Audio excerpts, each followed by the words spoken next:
what I did get that people now don't get is the whole like, oh, you can play the Gaston Music Hall, you can play the Town Pump, you can play the Purple Onion, you can play the Commodore, you can play like there was like 30 gigs you could play in Vancouver, and you couldn't play them all, but there was definitely like a lot of gigs. So many more live rooms than there are now. Yeah. And the live rooms that are there now are either really big, like you got to have some pull to be packing the Commodore. Mm-hmm. You know, that's what 1,100, 1,300 people in there. I think something it's like less that now because Drew Burns fire regulations. Yeah. He used to pack in like I think like 1,600 sometimes. But yeah, I think it's more. I think legally it's more like 800 or 900 or something like that. But yeah, that's a lot of people. Yeah, but that's a lot of people. But also back in my early days, like local bands were drawing those kind of people. Like a night of local bands in Vancouver could fill the Commodore. Welcome to the Vocal Lab. I'm Sarah Ramsey, and this show aims to pull back the curtain on the entertainment industry, where veterans give up-and-coming artists some of the information they wish they'd had when they were just starting out. Sort of a music industry primer, if you will.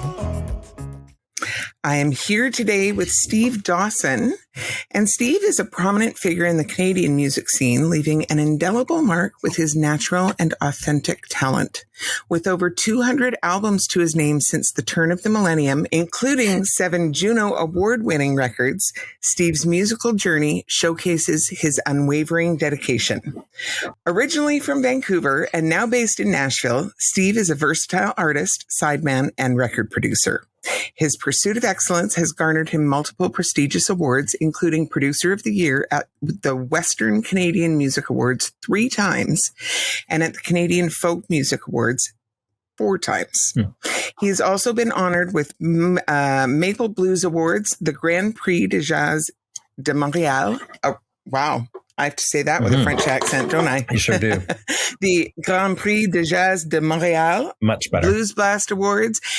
And numerous other accolades for his work as an artist and producer. Steve's diverse musical experiences have taken him to global stages, collaborating with esteemed musicians such as Colin James, Jim Burns, Long John Baldry, Bruce Cockburn, and Kelly Jo Phelps, among many others. Fusing modern electric instruments with enchanting antique instruments like Weissenborns and Marxophones. I don't even know what those are, Steve. Steve's studio productions reflect his boundless creativity. The Hen House, Steve's beloved studio, has been a hub of creativity, nurturing over 80 releases. Previously located in Vancouver and now nestled in the heart of Nashville, this welcoming space continues to attract musicians from far and wide. In 2022, Steve showcased his passion and talent with the release of 3 mesmerizing albums, Gone, Long Gone, Phantom Threshold, and Eyes Closed Dreaming. These records embody his unwavering dedication to crafting soul-stirring music that resonates with audiences worldwide. Thank you for joining me today, Steve. Thanks for having me. Nice to see you. Really nice to see you, too. So Steve and I were up at CAP at the same time many, many moons ago. We crossed paths back in those days. Do you want to tell us your story briefly for our listeners? Flesh it out a little bit from the bio for listeners who might be having their first introduction to you today. A bit about who you are and your journey in the biz. Sure. Well, I mean, I started out in music mostly as a live performer, playing in rock bands and things like that around Vancouver, and then gradually, as that scene, this was like in the 90s. And so there was like a pretty strong independent music touring situation happening both in Canada and in the States. And so we started doing that. That was with I had a band at the time called the Spirit Merchants. That was myself and Jesse Zubat, another Vancouver guy, and Jesse and I, we sort of like darted across the country a bunch of times and then through the States a bunch of times, just kind of like crazy young person touring, making no money and all that kind of stuff. So we did that for... Isn't that the thing? Crazy young person touring. So we did that for a few years, I guess. And then, we're kind of getting burnt out on it. And we started playing a little bit of acoustic music at the time, and that sort of like introduced us into the world of folk festivals. And so through that, we got into this festival scene that was like a whole new world. It's like, oh, you can play music and actually like make some decent dough doing it. I mean, not that it was like changing our lives or anything, but it was like, you know, way more money than we'd been getting paid at shitty bars across the country. Yeah. And so that was appealing. And then we started this project. It was the two of us again, but like a completely different project called Zubot and Dawson. And we focused on instrumental acoustic music.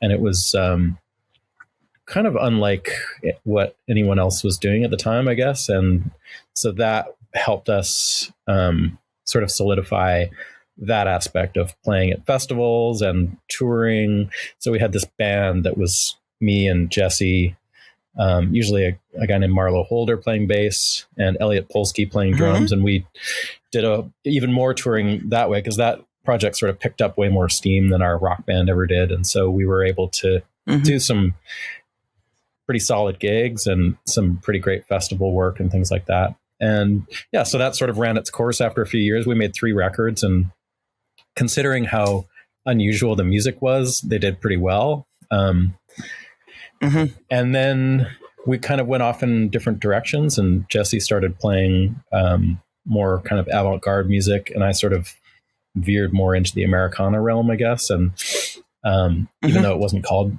that back then, I guess it was sort of called alt country at that point.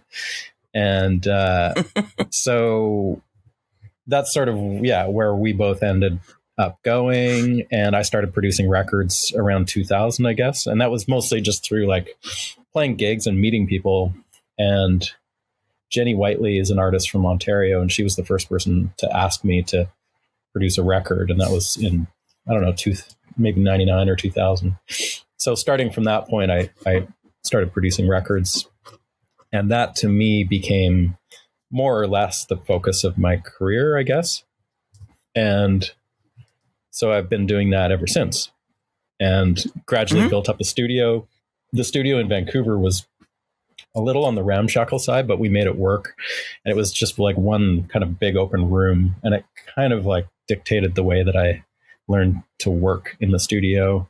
And I made a lot of records that way. And then, you know, things have happened along the way, and I veered more into playing live again. Like I always played live. I always did my own shows and playing with other people and stuff. So, you know, I was doing quite a bit of playing always. But then around 2016, I hooked up with Allison Russell, who, she's a friend of mine from Vancouver as well. And we knew each other, you know, back in like 1999, 2000, 2001 kind of thing. So she'd gone off and started a band called Poe Girl, and then she'd started a band called Birds of Chicago. And at that time, they needed a new guitar player. And so I just sort of fit into that thing. And I liked Allison and her husband, JT. And that started to become like a thing. And so I started touring again a lot. And that was, we were doing, I don't know, 100 and some odd dates a year for a couple of years there. And then I also joined a band for Matt Anderson, who's another artist. He's an East Coast artist that I'd produced a record for. And he asked me to tour with him for that tour. And so in that year, that was like 2018, 2019. And I was doing, like 100 and change dates with Birds of Chicago, and then another 40 or 50 with Matt. And so that was a little crazy.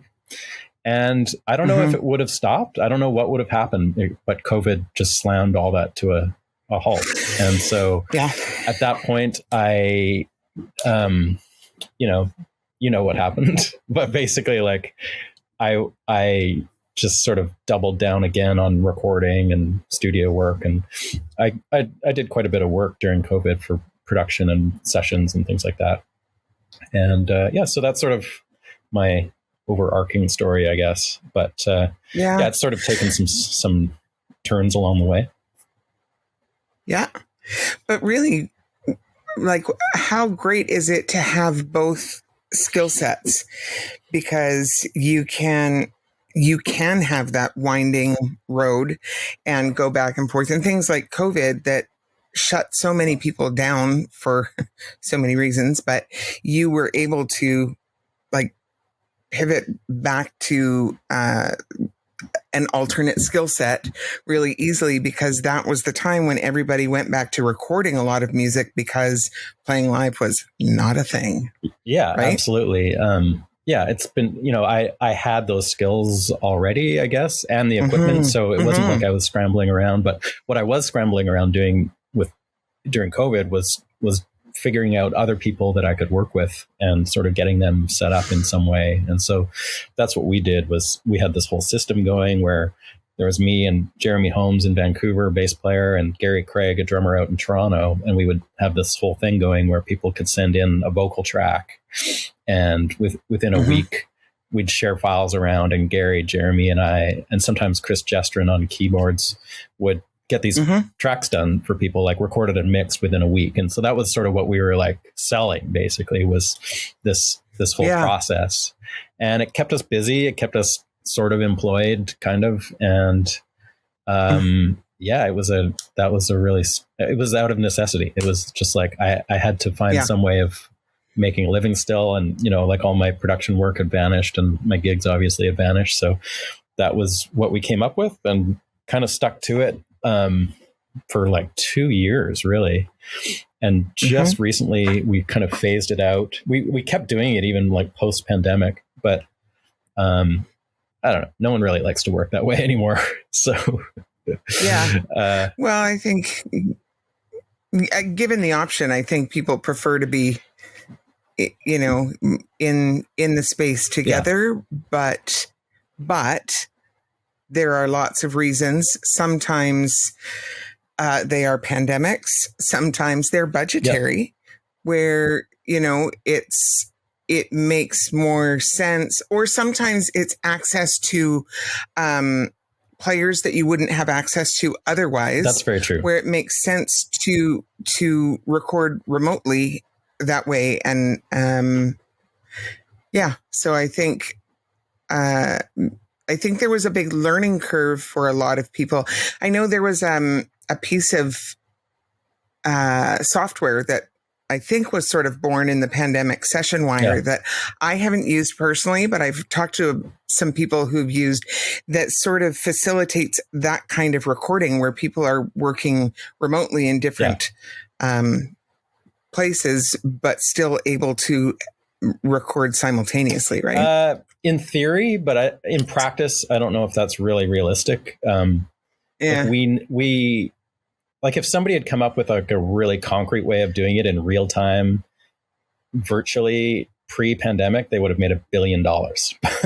But there's just no way to effectively do it without some sort of delay and lag. And that, apparently that's sort of been fixed now, but I don't really believe it, and I don't have the energy to look into it anymore because I don't really work that way. I understand that. I know the guys at SessionWire have been doing some good work with that. But most of the people that I know that I worked with, and you had a good point there too about like working with people that I wouldn't normally work with or be able to because they were set up at home. None of those people are set up at home anymore. Like they're all like, they never want to do it again. So, that's sort of what I'm noticing now is like the backlash of that is pretty strong. And I can't imagine really going back into it. So, like occasionally people ask me if I'll do a song for them that way. And it's not super easy anymore because, like for me to get Gary in Toronto to play drums, he's got to reset up his kit and all his mics, and like he's just not set up anymore to do it. And I think for a while people thought that was going to be like a new avenue of working, but then everyone just started going back into studios and home studio. Like definitely more home studios opened up, and some of those have stayed. But in general, like all the people that I know that were set up in their living room and things, like that's gone. Those situations are kind of done. I think the singers I know that instead of being hired to, and voiceover actors and things like that, who were used to going in and being called into the studio to sing a jingle or do a VO or whatever. They all got set up at home to work during the pandemic so that, like you say, everybody could keep working. But what I think was not foreseen, particularly in that industry, is the complete loss of social sphere with that, because those are your peers. Those are your peers. That's your social circle. And when you no longer are going into the studio, there was a huge loss there. And I think, as much as anything, there are other reasons too. When you're doing, tracking yourself, you're not being produced by anybody, and that has its drawbacks. But that, I think, really had sort of some unforeseen challenges that way, that once people could go back into the studio, that's where they wanted to be. Yeah. I think that's pretty much across the board. Pretty much everyone that I know was in that situation is just thankful to not be in that situation anymore. Yeah. And I just, we kind of hit the point of everyone kind of tearing down their home studios, and they're, as far as I'm concerned, like, they're gone. So if I'm going to do some work with somebody, it's usually going to be in person, or it's always going to be in person now. That could change again or whatever. But I think for the most part, it was out of necessity. And now that that's not a necessity anymore, I don't think anyone's super excited about continuing that process. Yeah. For vocalists, maybe it's a little different, because it's so much easier to do the technical setup of setting up a microphone, singing into it. For other stuff, it's not that easy, and especially for drummers in particular, it's a real challenge. Yeah. And you really, frankly, have to know something about sound production to be able to do that for yourself with anything. But the more microphones there are, like drummers, right? And the more you have to know how to set it up properly, because you can do a really shitty job of it too, which is not going to sound good. Yeah. And then, the kind of music that I make is like very organic, and, I hadn't used a click track in probably 10, 12 years. And then suddenly during the pandemic, it was all based around the click again, which to me, it was kind of an interesting process. Like, I kind of enjoyed that whole metronomic side of things and got kind of into it again in sort of a weird way. But the click track's off again now. Yeah. And one more piece of backlash, right? But it was nice for a while. Like, I actually, I wouldn't have wanted to continue working that way for forever, but I got into a thing. I got into a role, and I enjoyed it. I liked I liked that kind of collaboration. It worked for me. But I'm glad it's over too. So here on the Vocal Lab, we sort of aim to shine a light into the industry through the lens of what I know now that I wish I'd known then. So with that in mind, if you were starting your career over again, do you want to talk about what you'd do differently, what you'd do the same, that kind of perspective? I think that's a really hard question, because the industry has radically changed so much, like more than most industries, I would say. So, I mean, the way that I started out was basically like playing as many gigs as I humanly could. And I don't know if that's a wise thing or even a possible thing to do anymore, because there just aren't that many gigs, like Vancouver. We could play like 3 times a week, and people would come. Like, it wasn't just we were playing to empty rooms. We were playing like pretty solid gigs. And I mean, that was you didn't burn your audience out with that. People were going out and seeing crazy rock bands and stuff. And there's no way you could do that now. So, but for me, like, that's how I got to learn to play my instrument properly. And I got to learn how to play in a band. And, a lot of the skills that I learned as a producer, I learned on the stage really too, like how to deal with people and just like learning how to play music together, that all developed by playing live. So it's pretty, I just think that's, it's different in Nashville because there are a lot of gigs, but in Vancouver, like if I was starting now in Vancouver, I don't know what I would tell myself to do, because like, I feel pretty strongly that really worked for me, the whole like gigging till you drop kind of mentality. There wasn't a lot of planning or anything, but that's just what I did. And I think it really worked for me, but I don't think that's possible anymore. And so hence that's a tricky question. Like I couldn't just drop myself in and say like, oh, produce records, like do that without spending 10 years on the road playing gigs in crappy bars. That just wouldn't work. Like I wouldn't be able to make a record the way that I do if I hadn't slogged it out for that many years. Maybe I could have made it a little easier. I mean, if I thought about it, there's ways I could have like cut some corners probably, and like maybe done some things differently with something or other. But I mean, for the most part, it's just such a foreign landscape now compared to when I was starting in particular. Like there was the generation before us where like those guys would play like those gigs where you'd roll into a town and play 6-nighters, and do that and then move on the Sunday to the next gig. I missed that. So like as that was getting phased out, I kind of caught like the last year of it, sort of. And so I was a part of it a little bit, and I saw it a little bit, and I saw the guys that had been doing it for 10, 15, 20 years, just like horrifyingly seeing that this was being yanked out from under them, and the bar scene was changing. Yeah. It was right when that whole thing was like shifting in the 90s. And so I never missed that because I never saw it. But what I did get that people now don't get is the whole like, oh, you can play the Gastown Music Hall, you can play the Town Pump, you can play the Purple Onion, you can play the Commodore, you can play like, there was like 30 gigs you could play in Vancouver, and you couldn't play them all, but there was definitely like a lot of gigs. So many more live rooms than there are now. Yeah. And the live rooms that are there now are either really big, like you got to have some pull to be packing the Commodore, that's what, 1,100, 1,300 people in there. I think it's less like now because Drew Burns fire regulations. Yeah. He used to pack in like, I think like 1,600 sometimes, but I think it's more, I think legally it's more like 800 or 900 or something like that. But yeah, that's a lot of people. Yeah.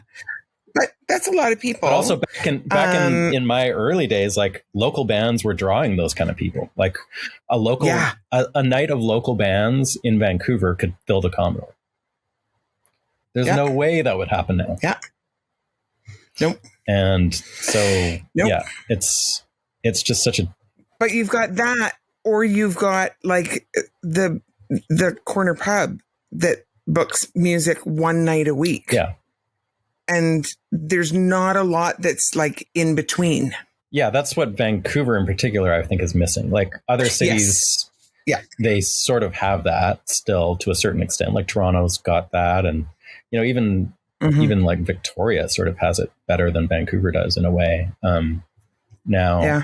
Vancouver in particular is really like, because it was such a thriving scene in the 90s and early 2000s, it's really just really noticeable.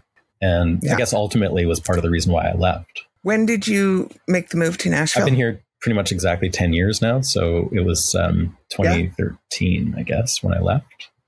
And I don't know if it was the right time to move exactly, but I don't regret it. But yeah, there was a lot of factors that played into that. And it was a pretty disruptive move, obviously, in my life, but that's kind of what we were going for, I guess. And it was just time. Yeah. It felt like it was time to move on. If you're going to go somewhere for music, especially country flavored music, Nashville is kind of the place to go, right? Yeah. I mean, there's crazy things about this city, and, the actual country scene, like the commercial country scene, it's not something that I take part in particularly. Like I do the odd session and stuff, But really, like, there's all these other scenes going on that I really enjoy. And there's a lot of music here and a lot of live music and a lot of studio work. A lot of records are being made here, things like that, that aren't the commercial country thing exactly. But perhaps they're like offshoot. Like the reason that some of the studios here exist is because of that music, even though they do other things. So we are in an industry that sees a whole bunch of different levels of music education and music theory to supplement talent. Some people have lots of formal education and some are totally self-taught. And I think that it's an industry that there's not a requirement for one or the other. Both have their place. But do you want to talk about your music education and how it's impacted your work one way or another? Yeah, I went to Berkeley for a couple of years. I didn't get a degree there, but I went there. And I actually really loved it. So Berkeley has a way of teaching music that's kind of jazz based, even if you're not taking a jazz program. And when I went there, like out of high school, I was sort of picturing myself being a jazz guitarist, I guess. And I was sort of like starting down that path to a certain degree. But I mean, partly I just realized once I was there, like, oh my God, there's people that are so insanely good here. Like I'm just not in that league. And there was just so much other music that I was interested in. And that's when I got into like bluegrass and some country music and acoustic music and finger style guitar and slide guitar, things like that that's sort of what I focused on there. And I found kind of a niche of something that worked for me. But because of the jazz approach to everything, like I was taking stuff there that was really interesting to me, like ragtime fingerpicking guitar was a course there, but it was taught from like a jazz theory point of view to a certain extent. Like you had to understand, what the 1 and the 3 and the dominant chords and the minor chord, like you had to understand enough theory to get through it. They weren't just like letting you read guitar tablature. It was like you had to understand that stuff. So the foundation that I learned there of sight reading, I already knew how to sight read because I was a clarinet player in school and I learned how to read playing the clarinet. So, and then I also started playing guitar, during high school or whatever. And so I was able to get my reading skills fairly good. They're terrible now. I haven't read a proper chart for years, but, it's a muscle. Yeah. I'm reading is a muscle. I can do it, but I have to like really sit there and work it out. And it's a real slog for me. Yeah. But that foundation though of the theory is something that I've never lost because that's applicable like across the board, no matter if you're playing blues or pop or folk or rock or whatever it is, like the theory part of it, it's not only important, but it's like, it doesn't really leave you because you're always referring to it in some way or another. And, here in Nashville, they have this thing called the Nashville number system, which is not that unusual.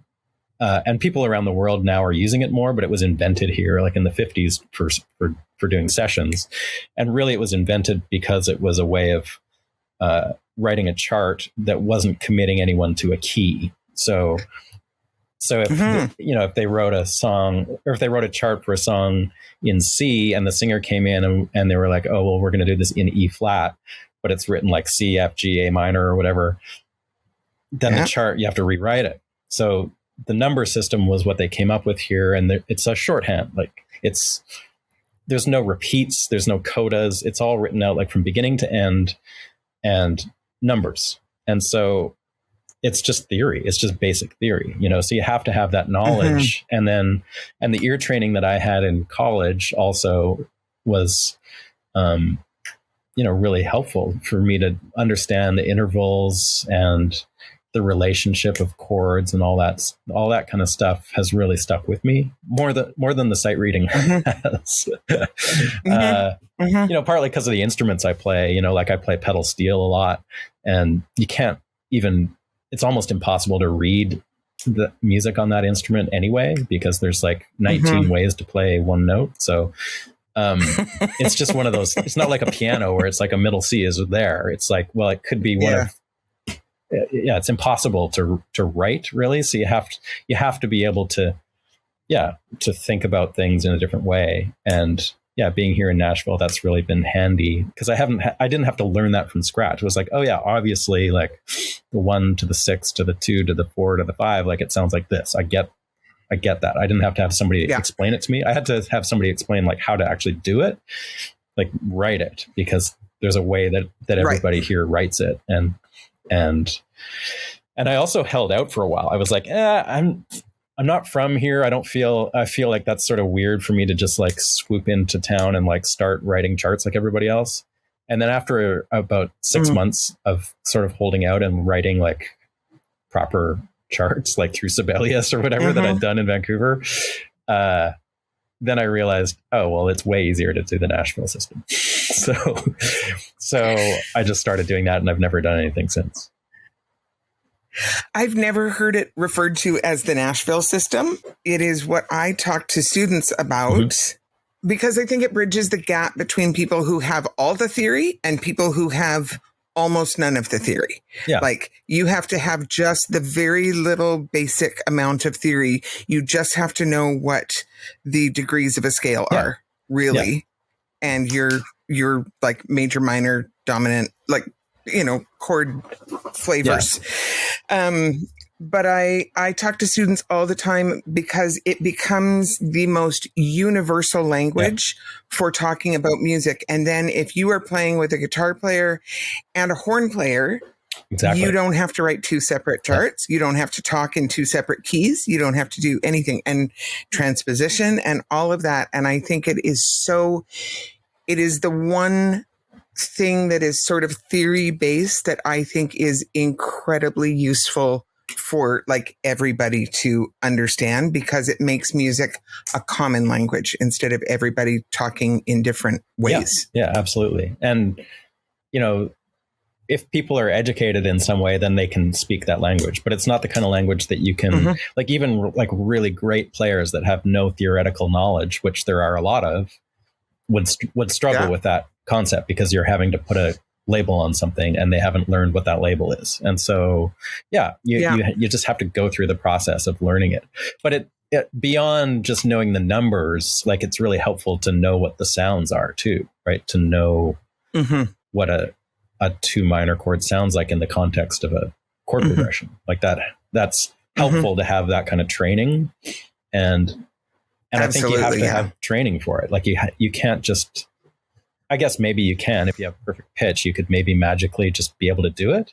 But for the most part, like 98% of people wouldn't be able to just magically do that without being taught, this is what that sounds. Well, even perfect pitch, if you haven't had the theory to understand how to build the chords, that's not a gimme. Yeah. You have to learn to put a name on it.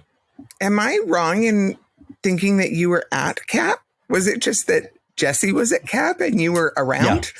Yeah. I was around a lot, and I wasn't around the school a lot, but I was around that scene a lot. And most of my friends and pretty much everyone that I played with went to CAP. So, well, and I would have come out to hear some of your gigs too. So I 100% just processed that as you were at CAP. Like I said at the top of the show. Yeah, and I was wrong. I didn't want to correct you at the beginning, but I did not go to CAP. Even though if I'd stayed in Vancouver, I may well have gone to CAP. But I did not go at that time.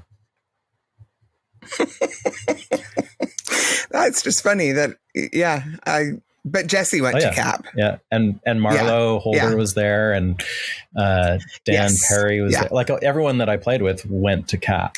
Do you want to talk about that transition from performer over to producer and moving over into the production side of things? You touched on it at the beginning, but that's learning a whole different skill set, right? It is. Yeah. I mean, the definition of producer has really changed over the years too. Like in the old school definition, And I mean, like the classic definition, the producer was strictly there like as a guidance counselor more than anything else, the one exception that I can think of is someone like George Martin, who actually like played instruments, but for the most part, the producer sat there, didn't touch any knobs and didn't touch any instruments.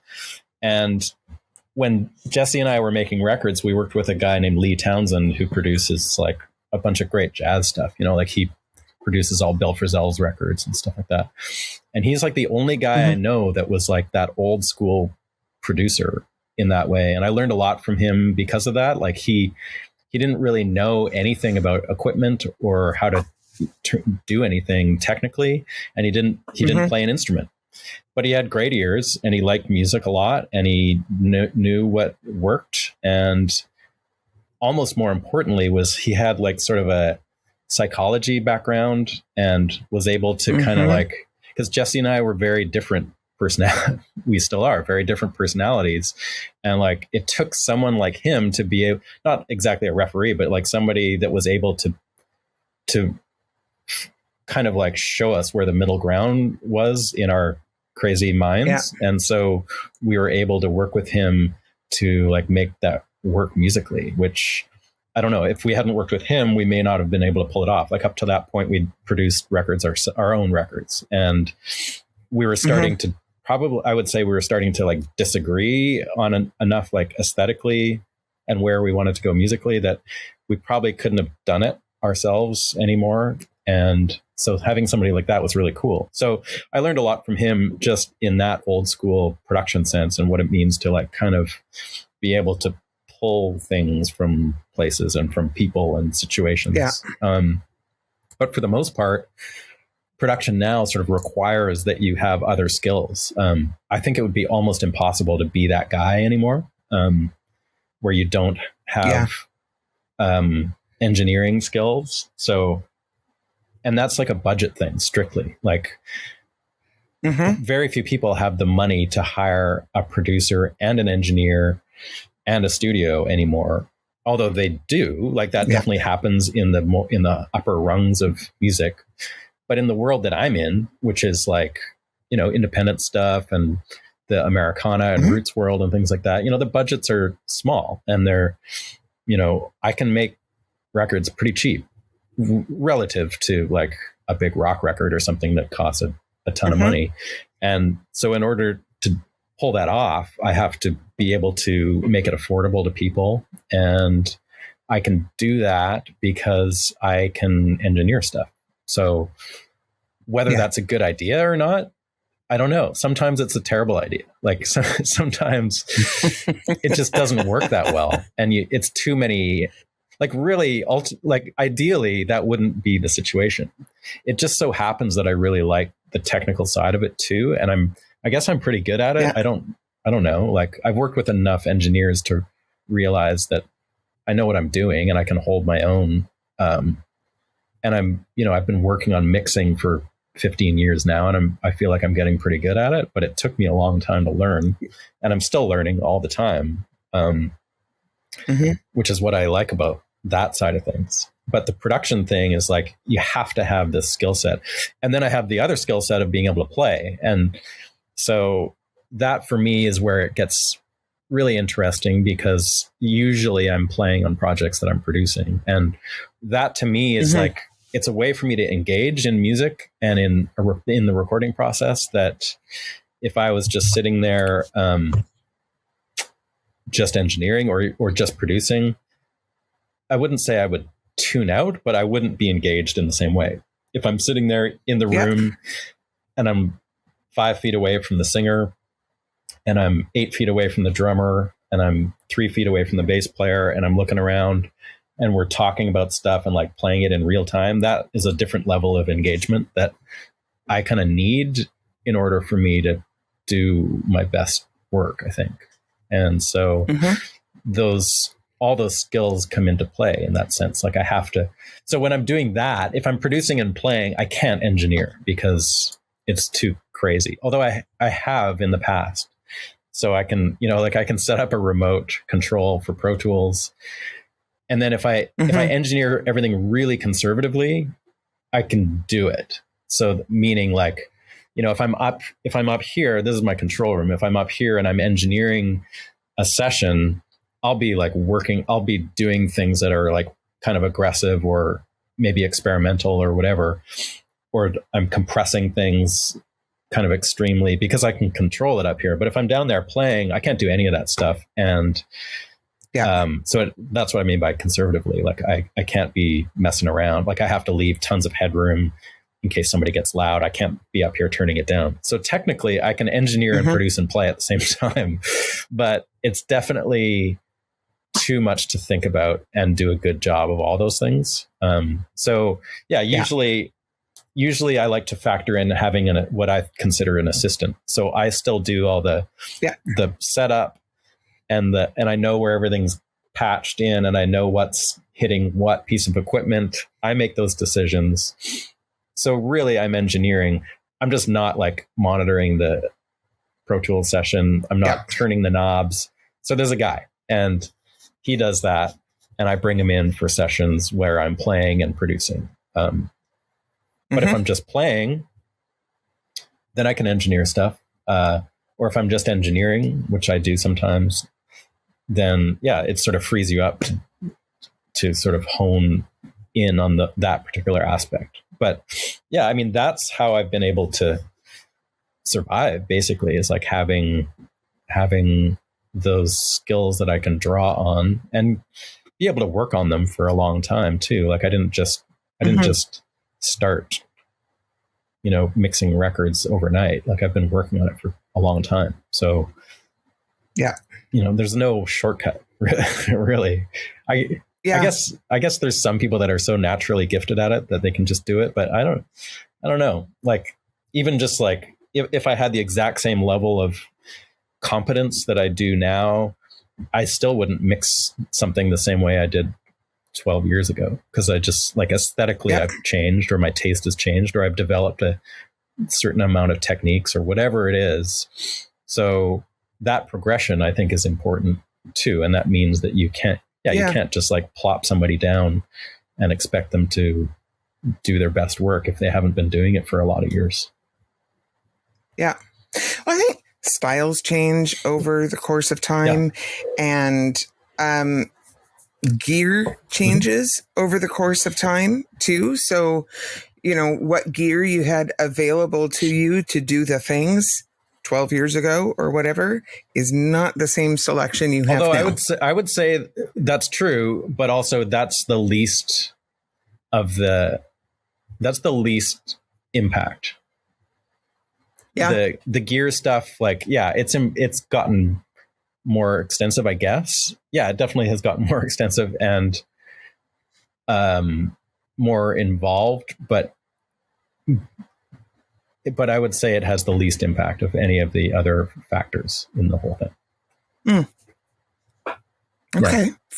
Fair.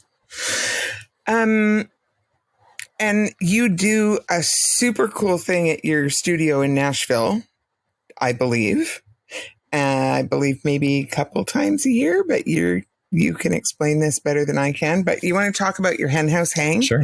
And how you're sort of serving the next generation of musicians in your way there? Yeah, I mean, I don't feel like we're doing that. But so, like basically what it is like opening up the studio to people, for them to experience what it's like to be on a legitimate roots Americana recording session. And so we bring in an artist, and what the artist gets out of it is like complete songs. They don't get paid to be here, but then I pay a group of musicians. So it's basically like as if a session was going on, except there's people milling around. And so, I mean, the idea is like, I'll actually do some teaching, because I teach here occasionally, like at Blackbird Academy, which is a studio here that has a school, and I do some teaching, and I used to teach guitar lessons all the time. So teaching is something that I've done off and on through my whole career. And so the henhouse hang is like a 3-day thing. I teach a bunch of stuff about, like like you can't get super deep into anything. So you have to kind of like figure out what the acceptable entry level is. It's a bit of a juggle too, because like everyone has a different background. Like some people have never seen a microphone, and some people have made 10 records and they just want to see something else. So you have to like, you can't be explaining what a patch cord is to everybody, or they're going to get really bored. Yeah. But some people need to know what a patch cord is, so you have to show them. Yeah. But yeah, so basically like they come in, I teach them about some stuff. All the musicians drop in during the first day and like set up their crap. And I talk about miking, you know, an upright bass, and I talk about miking a piano, and I talk about miking a drum kit, how I do it. You know, like I'm not going to sit here and like teach you how to put 15 mics on a drum kit, because I don't do that. But I'll teach you how to get a really good drum sound with 2 microphones or 4 microphones. And so we'll do that. And then everyone goes away, and then I set the room up for the full band. Like instead of individual instruments, I set the room up as if it was a real session. And then we basically just like cut 2 songs, except people are allowed to ask questions, and they're allowed to move around and stuff. We try and keep the moving to a minimum, and you know, the talking has to happen in between takes or whatever. And so everyone just has to kind of like tune out that whole thing of what's happening and just pretend they're on a session. But we don't dumb it down. And it's like when the artist comes in, I'll hear the song for the first time, and we do 2 songs. So it's a 3-day thing. We do 2 songs kind of from beginning to end. The only part that I kind of fudge a bit is the mixing part, because it's just like there isn't enough time. So I kind of do a mix that I think is okay, but then I'll go back and I actually spend a little more time mixing it for reals. But we'll just call it a rough mix. So that's sort of what happens. Like the artist comes, in this case, it's a woman. So she'll show me the song, and I'll write a Nashville chart and show everyone how you do that. And hopefully it's not some crazy thing that I can't figure out. usually it's fine. And then we'll go down and go through the process. And the process for me generally is like, we'll sit in the room together. Everyone's there. We'll hear the song. We'll get some ideas for instrumentation. Am I going to play a Weisenborn, or am I going to play a guitar or a pedal steel? Is the bass player going to play an upright or an electric? And all those things are ready and available. And then we talk through that, and then we start playing it, see how it goes, do a couple takes, make some adjustments. That's kind of like, I'm just sort of explaining how a session would normally go. And so we go through all that and record a couple songs. And on the 3rd day of the 3-day thing, we kind of mix, like as far as I can go in the mix process. And that's it. That's what the Henhouse Hang is. See, to me, that absolutely is like serving a next generation. Now, I don't know who shows up for your events, whether it's just folks who have an interest in how that works, but are not musicians. But to me, if I was a new musician, like an emerging artist who didn't know those things, what better like playground to go and learn the basics? To me, that's how that sounds. I totally agree. It's just that the people that we've had sign up generally are like on the older side. A lot of them are just like super keen music fans. And then there's some people that are like kind of, they've been doing it for a while, but they haven't done it the way that I do it.